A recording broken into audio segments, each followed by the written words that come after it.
Hey everyone, I'm Mike Connors, and this is How It Ticks, a podcast about the systems, stories, and ideas that shape life in Switzerland.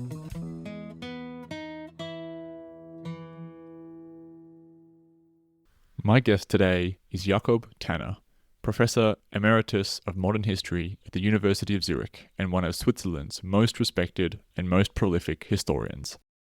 Jakob's work spans everything from economic and social history to the politics of collective memory. He was a leading member of the Independent Commission of Experts Switzerland Second World War, which was tasked with investigating Switzerland's role during the war. He has published extensively on how Switzerland navigated the 20th century and is widely regarded as a key voice in understanding the country's wartime choices. When you think of World War II, Switzerland often fades into the background due to its neutrality. But at the height of Axis power in 1942, it was entirely surrounded by countries under Nazi control or influence. In this episode, Jakob helps me understand what life was like and what it cost to maintain neutrality.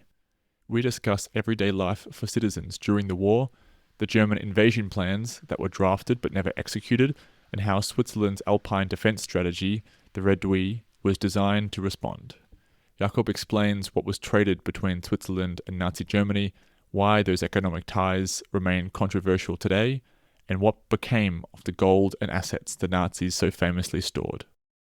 We also dive into Switzerland's refugee policies, especially towards Jewish refugees, and how public and international pressure eventually forced change. Finally, we explore the post-war reckoning, what was uncovered, what was quietly settled, and what questions still remain. Now, here is my conversation with Jakob Tanner. Jakob, thank you very much for joining me today. I thought I might set the scene by explaining that I have a color-coded map of Europe in front of me, colors representing which side of the war each country was on at the height of the Axis power in 1942, where red was Germany, including all of the countries where German was in control or in influence. Green was Allied forces, blue was the Soviet Union, and white was neutral. And when I look at this map, it's very, very red throughout almost all of it, with a little white blob in the middle being Switzerland. With that for context, what was everyday life like for Swiss citizens during this time?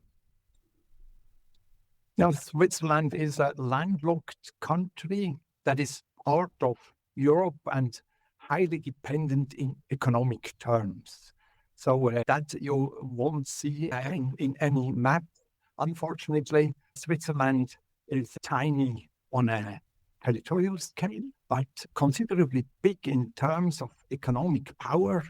Big player in transit trade, it's international raw material commerce, and also very strong in international assets management, also the banking place. The export industries were very present, also combined with capital export. Switzerland created a secret empire, as Warren Stuckey, an important Swiss writer, named it in the 1960s. And Switzerland was also subject to power dynamics of Europe in the 20s and 30s, economic depression, social crisis, and authoritarian shift in politics. So we also in Switzerland, we have emergency laws in the 1930s. The direct democracy was challenged by groups that wanted to shift the political system. And when you look at the economic conditions of the warriors in Switzerland, a sense of normality prevailed, because Switzerland was in a privileged position. It demonstrated economic serviceability and expediency and usefulness toward the Axis power, and especially an economic accommodation with Nazi Germany. And on the other hand, Switzerland had also themselves as a country prepared for the war. And this was against the backdrop of the First World War. At that time, there was a catastrophic polarization in Swiss politics, and there was a general strike at the end of the First World War, and the the Swiss authorities, they worked strongly to prevent such a development in the years after 39. I can perhaps quote the head of the Swiss Scientific Nutrition Commission. He said 2 years after 45, 2 years after the war, that Switzerland was involved in a large-scale nutritional experiment for the whole population, but this experiment could then happily be stopped in 1945, just in a moment when the situation would have become very precarious. So with this rationing system, with this other economic and social measures, Switzerland had a quite good performance in terms of internal policy during the war. So there wasn't a big fear of invasion, which is affecting the morale of the people? There was a fear of invasion. The German juggernaut, this military apparatus, was very frightening the people, but there was against that also a sense of a spiritual defense. Switzerland celebrated that in the National Exposition in 1939, just during the month when the Swiss army was mobilized, the beginning of September 1939. And so the Swiss are quite aware that they couldn't perhaps not really stand against the full-fledged German attack, but they were mobilized, and this was also a symbolic message. And you said earlier that there was, during World War I, huge polarization. Was there also a polarizing view on what to do and what not to do politically during World War II? In the First World War, 14 to 18, there was such a polarization. And during the Second World War, the country was rather in an integrative, in a consensual mood and oriented toward social equilibrium between the social classes. So this was also an ideology, but there were measures directed toward that direction. For example, the government introduced at the beginning of the war a wage and earning compensation scheme for the soldiers that were at the beginning of the war more than 400,000 conscripts mobilized with an average of 800 days during the war years of service. And for these people, this time, they had the impression that they were taken seriously. So this compensation scheme was not very generous. It didn't cost so much, but it was a demonstration that Swiss people this time will have better conditions than in the war 25 years before. We have also to take into consideration that there was a so-called Vollmachten regime. That is the superimposition of extra-constitutional emergency law over the constitution, which had a crowding out effect for the legal measures. So the executive had a very high concentration of decision power, higher than in many warring democracies in Europe. But this huge power was not used, as in the First World War, to privilege only one class in the country, but to look for a peaceful equilibrium between the social classes. This sounds like a silly question, but you said with over 400,000 conscripts, what are they doing during this time? Is it just constant training and preparation? This depended very much on the period of the war.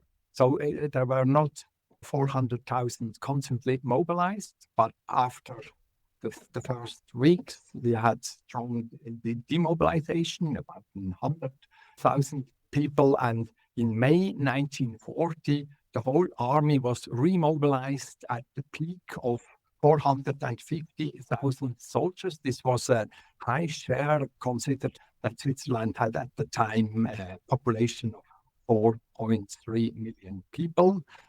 But they were then digging into trenches from the frontier in direction of big Swiss cities. Of special importance was the so-called Limmat line, the Limmat-Linie. This was from September to the winter of 1939-40. So there were frontier occupation, and the intention was to stop the Germans, knowing that the Swiss army was, in terms of weaponry and training, not fit for purpose.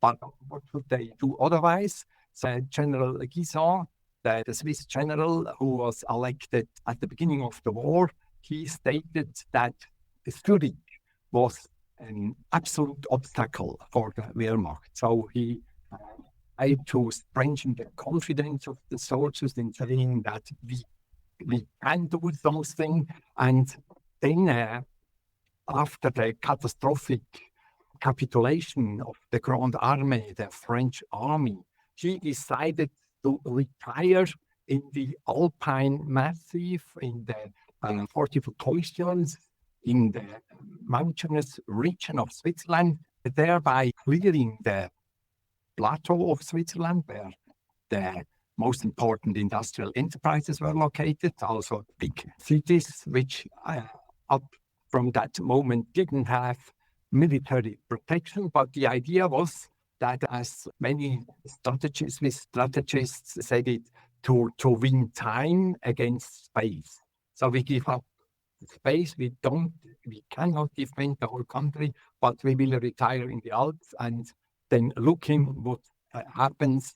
Switzerland was, I mentioned it already, closely intertwined with the German war economy. And there was a popular saying that goes, the Swiss work 6 days a week for Hitler and then pray Sunday for the victory of the Allied forces. Yeah, I was going to ask you about the economic cooperation with Nazi Germany. But first, I just wanted to, so it's interesting you explain the thinking of the Swiss general. But I'm just trying to imagine, as a normal citizen of Switzerland, so people are still getting up on a Monday, going to work, coming home, going to the mountains on a Saturday. Can you imagine, for non-military people, life just goes on? There was a constant threat in the air. How this victory of the Wehrmacht in the Blitzkrieg against the French army was a huge shock. Nobody had expected that such a thing could happen in such a short time. And also General Guisan was completely surprised of this event. And then they start to thinking about what will happen next. And it is interesting that General Guisan wanted to redeploy the whole army forces in a very precarious situation, because after the fall of the French army, the Guderian panzers, tanks, they were just behind the Swiss frontier. There were hundreds of tanks not occupied by other companies. And in this moment, Guisan said, we have to retire in the Alps, we have to abandon our trenches we built months in the time before. And so in retiring in the Alps, he made a strong statement. And this was combined with the demobilization of 2/3 of the Swiss army. So 300,000 workers went back to their workplace. And the export industry could then gain momentum for deliveries to the German war economy.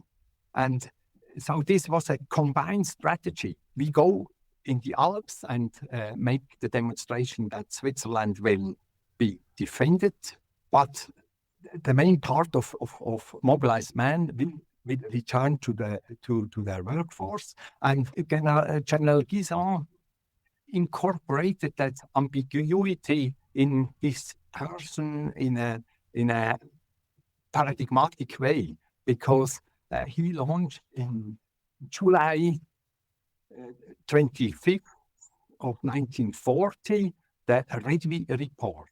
So he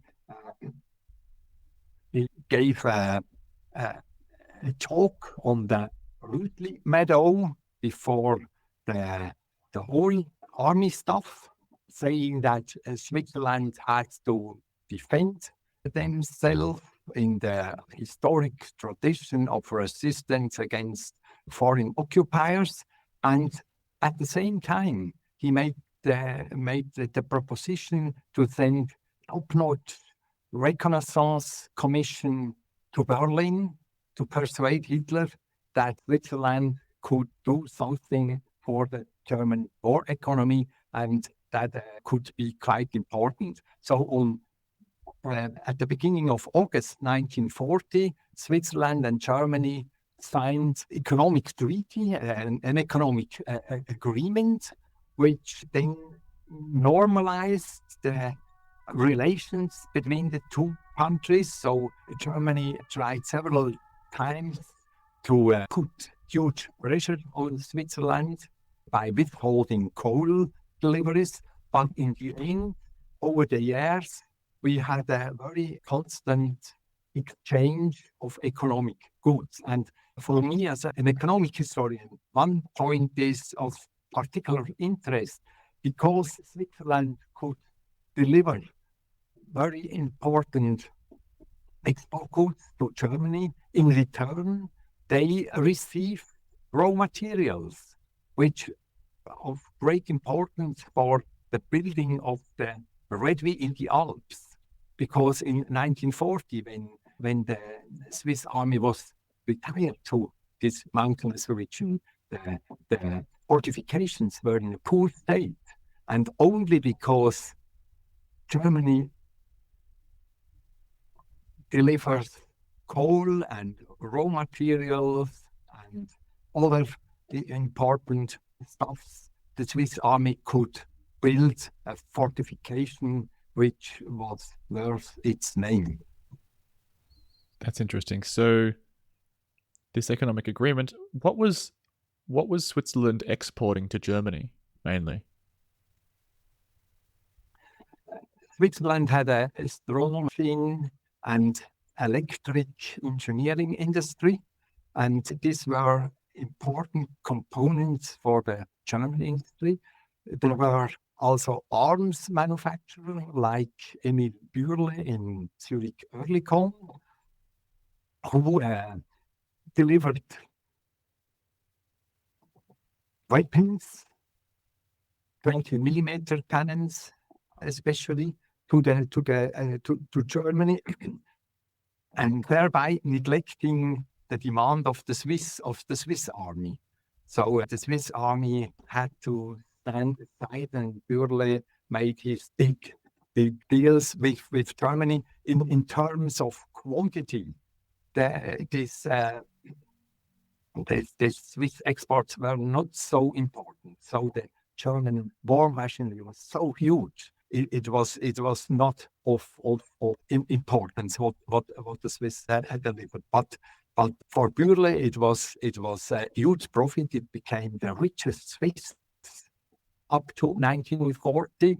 So the richest man in the country. And this one interesting point is that the payment system was a clearing system, so that Switzerland calculated the import against exports, and Germany did that, so that no currencies have to be exchanged. And because Bürle wanted the money for his arms exports immediately, the Swiss Confederation had to give a huge loan to Germany. So Germany, the Swiss government financed a so-called clearing credit over 1 billion Swiss francs. So against Germany, it was 1.1 billion Swiss francs. This was quite a huge amount. And so then Bürle was paid by the Swiss Confederation for his arms exports to Germany. Was there any trade deal between Switzerland and the Allies? And if not, was there ever a threat, or could Switzerland ever be perceived as an ally of Germany during this? Because it seems like Switzerland played quite a big role in assisting Germany during this time. Switzerland, as a neutral country, tried to keep contacts with all sides. And they had a constant influx of Swiss exports, also during the period when the country was completely encircled from summer 1940 onwards. But the amount was not so huge. But it was, by principle, they also had commercial contacts, export-import relations with the allied countries. This was not compatible with neutrality law, because from that standpoint, you have to be on an equal basis with the foreign contracts, and Switzerland tripled the exports towards the space controlled by Axis power, whereas the exports towards the Allied powers were reduced to a small amount, but they could always insist that there was an effort to keep on exporting also to allied powers. One thing I haven't asked you about yet is the financial operations. So quite famously, Switzerland was storing all of the wealth, or happy to do banking operations during this time. What did that look like? As I understand it, essentially all of the wealth that Germany collected during their war times, they would be able to essentially store it in Switzerland for safekeeping. Was it as simple as that? No, it's too simple. So you have to look on several levels of exchange with Germany, and one very important field were the gold transactions. So Germany looted all the gold of the Belgium and the Netherlands central banks and the French central bank. Before the war, the Reichsbank didn't have any gold reserves, but after they had a lot, and about 4/5 of that looted gold was commercialized through the Swiss National Bank, who since 1941 had a monopoly in Switzerland to buy this gold, which was at the time highly disputed, because the Allied powers, they put Switzerland under increasing pressure with the idea that they have to abstain from that type of deal. And for Germany, this was important because this way they get Swiss francs. And the Swiss franc was the only really commercializable currency at the moment in Europe. So the dollar for the Germans could not be an alternative. And for this reason, the Germans get the money to buy, for example, strategic resources like wolfram, for armor-piercing ammunition, and other raw materials through these gold transactions, and the currency, the Swiss currency, they could buy it. You mentioned already that the Swiss clearing office after the war found over £1 billion in German assets in Switzerland, much of which had arrived after the war began. Did Switzerland ever give any of it back? I guess talking about the gold, the countries in which it was looted from? As to the assets transferred during the war towards Switzerland, you have to distinguish between the dormant accounts, which were left in Switzerland as the money from the side of the victims of the Holocaust, and transfers made by Germans, perpetrators, direct perpetrators or not, towards Swiss banks. So the Allied forces, they had a big fear that Germany would turntable to safeguard their economic strength in a moment of military defeat. So this was the Operation Safe Haven, which wanted to prevent German actors to their assets in the neutral country. When you then look at the numbers, you have no serious information, because it was clear that the Allies, they want restitution of the looted gold. Switzerland had to pay $250 million as compensation, but as to the German accounts in Switzerland, they were just freezed but not paid out. And Switzerland waited then up to 1949, when the German Federal Republic emerged, and then up to 1952, when in London there was a great conference on all financial matters left over from the period of the Second World War. And at this moment, they could have an arrangement especially with the Americans, that they pay 100 million for free to the former Allied forces, and then could repay the whole sum to the German owners without disclosing their identity. So at this moment, they invented a new kind of taxation. So the Swiss state taxed this asset and sent the money over to the German government without saying from which person that came. So the estimations, there's a huge range. The Swiss, they insisted that this was about 1 billion assets coming from Germany. Observers who had a little bit better overview said that there were 3 to 4 billion Swiss francs, and one German war administrator said it was 17 billions.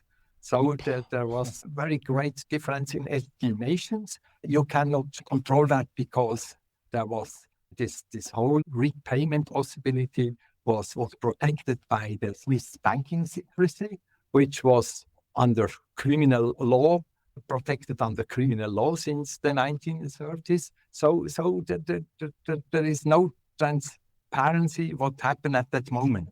But you can say that there are also thousands of Jewish owners of Swiss accounts who then could not order their accounts to be paid out, because they were just murdered during the Holocaust. And what did the Swiss banks with this type of accounts? So they become then dormant, which means that there was no further information.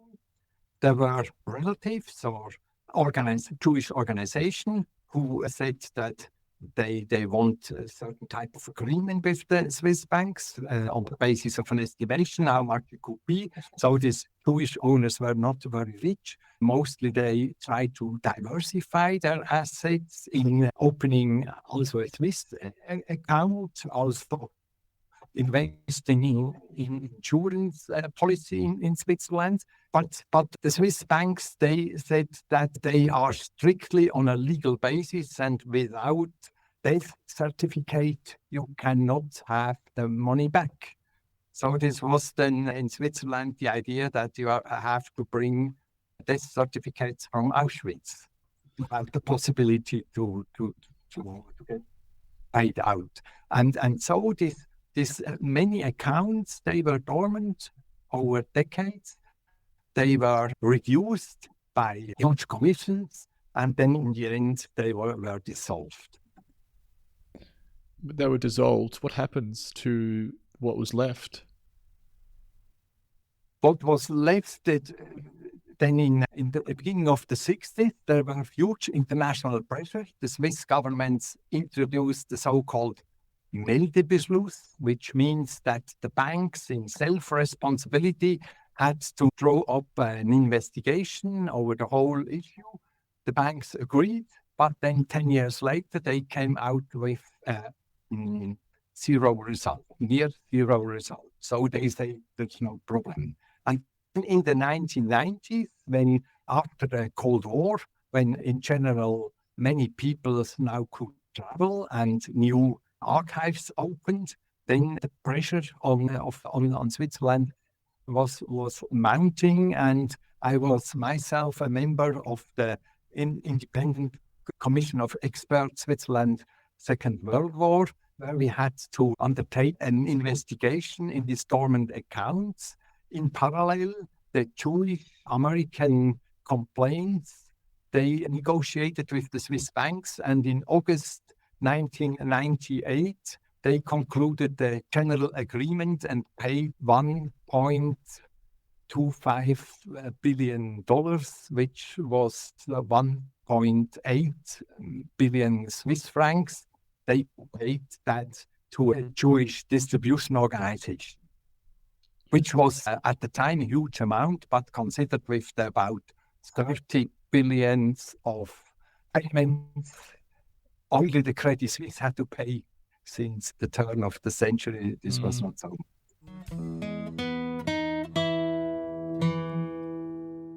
That's it for part 1 of my interview with Jakob Tanner, but be sure we are not done. Come back tomorrow for part 2, where we still have much more to unpack.